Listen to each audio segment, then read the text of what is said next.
ఆంధ్రప్రదేశ్ పెన్షనర్లకు శుభవార్త. పెన్షనర్ల పెండింగ్ బిల్లుల పరిష్కారంలో ఆలస్యం జరగకుండా వెంటనే చర్యలు తీసుకోవాలని ఆంధ్రప్రదేశ్ ట్రెజరీస్ మరియు అకౌంటెంట్ విభాగం ఆదేశాలు జారీ చేసింది. ఏపీ పెన్షనర్ల సంఘం తరపున ప్రధాన కార్యదర్శి ఎంబి బుచ్చిరాజు చేసిన ప్రాతినిధ్యం మేరకు ఈ నిర్ణయం తీసుకున్నారు. ట్రెజరీ కార్యాలయాల్లో earned leave encashment, commutation benefits వంటి పెన్షన్ క్లెయిమ్స్ ప్రాసెసింగ్లో ఆలస్యాలు జరుగుతున్నాయని సంఘం ఫిర్యాదు చేసింది. దీనిపై స్పందించిన treasuries and account director Mohan Rao అన్ని డిటి మరియు ఏఓ, ఏటీఓ, సిఆర్టీ మంగళగిరి వారికి ఆదేశాలు జారీ చేశారు.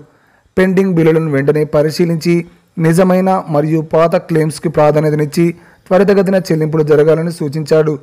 పెన్షన్లకు ఎలాంటి ఇబ్బందులు జరగకుండా చర్యలు తీసుకోవాలని ఆదేశాలు జారీ చేశారు.